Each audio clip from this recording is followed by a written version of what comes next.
Est-ce que tu arrives à lire ce qui est marqué sur le cahier là? Je pense que non. C'est pourquoi tu dois regarder la vidéo jusqu'à la fin, surtout si tu as envie d'avoir le visa, parce qu'aujourd'hui, on a l'occasion de parler du pourquoi on vous refuse le visa. Donc, restez bien jusqu'à la fin. Attention, une vidéo très très importante. Mon objectif, c'est pas de te lister les motifs de refus de visa, surtout t'expliquer comment tu vas faire pour les éviter.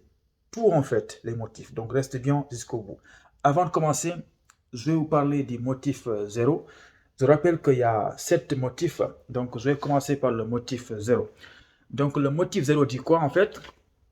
C'est que vous venez en France, mais pas pour étudier, mais pour bénéficier des aides de la France, la CAF, agresser, que ce soit sexuellement, violence. Bien évidemment, je rigole. C'est pour un peu tacler le Rassemblement national. Je pense que vous avez compris. Donc, on va commencer. Avant de commencer, en fait, j'ai envie de vous montrer mon joli maillot, mais sauf que si c'est fait comme ça, vous ne voyez pas mon visage. Donc, je suis obligé de rester sur ce plan-là. Voilà. Avant de commencer, comme d'habitude, n'oubliez pas de vous abonner ici si les vidéos vous plaisent, en fait. Et surtout, allez regarder ma deuxième chaîne YouTube Tech. Si ça vous intéresse, abonnez-vous. Si vous n'aimez pas ces vidéos-là, ne vous abonnez pas. C'est aussi simple que ça. Allez, suivez-moi sur Instagram. Je vois qu'il y a beaucoup de publicité en ces temps-ci, mais c'est comme ça. Voilà. Donc, on commence. Les gars, je vais finir par les motifs les plus importants. Tous les refus de visa, c'est à cause de ces motifs comme ça. Donc, on commence. D'abord, il y a le motif 1. À chaque fois, je vais lire ce qui est marqué sur mon cahier là et après, je vous explique comment vous allez faire pour l'éviter. Le motif number 1. Le document de voyage est faux ou falsifié. Si quelqu'un est refusé à cause de ça, c'est que vraiment, lui, je ne sais pas, est-ce que ça va dans sa tête en fait. Parce que là, en fait, c'est à cause du document de voyage, le passeport surtout. Donc, je pense qu'en 2028, en 2035, il n'y a pas besoin de falsifier un passeport. Allez, j'ai déposé un passeport qui fonctionne, qui est valable, qui n'est pas falsifié. Et ce motif-là, tout le monde l'évite sans problème. Normalement, moi en tout cas, les gens qui regardent mes vidéos n'ont pas ce motif de refus là parce que je les fais confiance. Voilà. Donc ça, c'était le motif number 1. Le document de voyage est faux ou falsifié. Il y a le motif 2. Attention, motif très très important parce que je le vois très souvent. Mais ce n'est pas le motif qu'on voit le plus souvent. On verra ça après. Je vais d'abord lire le motif 2 et ensuite vous expliquer.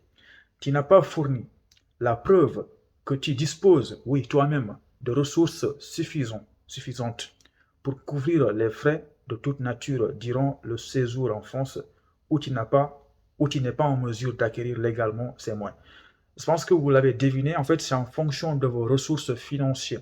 Parce que si tu as un objectif de venir en France, on te demande en fait de justifier que tu disposes d'un montant minimum de 615 euros par mois. Voilà, ça peut être une prise en charge ou bien AVI, compte bloqué, etc. Donc, attention, si tu n'as pas la preuve que tu disposes de ces moyens-là, eh bien, mon gars, il faut savoir qu'il y a un refus motif 2 qui t'attend. Je sais qu'il y a beaucoup de personnes qui vont se demander mon garant doit gagner combien par mois. Moi, je vous conseille, s'il vous plaît, au minimum 1800. Mais si vous avez 1800, ce que je vous conseille, c'est de chercher un deuxième garant et surtout ne pas vous presser à déposer. Cherchez un deuxième garant. Parce que 1800, ce n'est pas beaucoup, mais c'est le minimum. Si on voit que votre garant ne gagne pas beaucoup, ils vont être moins tolérants concernant les autres motifs. Donc, c'est facile d'avoir un refus. C'est pourquoi il faut chercher un deuxième garant. Tu déposes avec 1800 seulement si tu n'arrives pas à trouver un deuxième garant. Voilà, donc voici comment éviter le motif 2. Et s'il vous plaît, les questions du genre, mon garant a 2 enfants, 3 enfants, 5 enfants, là, s'il vous plaît, arrêtez ça. Nous tous, nos garants, il y avait une famille en fait. Moi, mon garant, il avait un tribu. C'est une famille, il a des enfants. Mais il s'est porté garant, on ne lui a même pas demandé combien d'enfants il a. Donc, il gagnait quoi? 1500 plus un deuxième garant. Donc, ça s'est bien passé pour moi. On n'a même pas demandé de me parler des enfants de mes garants, tout ça. Voilà. Je pense que vous avez compris. Motif numéro 3. Un motif, franchement, depuis que j'ai commencé à faire des vidéos, je n'ai pas vu ça. Personne ne m'a dit qu'on m'a refusé à cause du motif 3.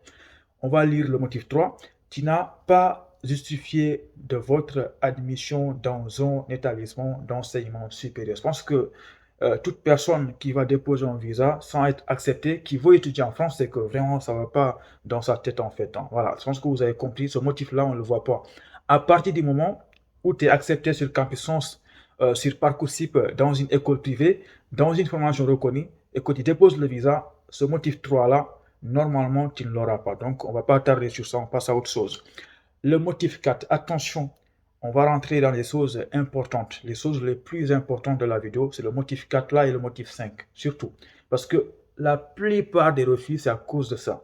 Parce que c'est bien d'avoir un très bon garant qui gagne 5 000 euros par mois, 10 000 euros par mois, mais si le motif 4 là, tu ne l'évites pas, le visa, tu ne l'auras pas. On va lire qu'est-ce qui est marqué sur le motif 4. Tu vois, je suis fatigué de tenir la caméra sur la main là, donc je vais changer et profiter pour vous demander de vous abonner parce que c'est très important. Voilà. Motif 4, on va lire. Tu n'as pas présenté d'éléments suffisants permettant à l'autorité consulaire de s'assurer que ton séjour en France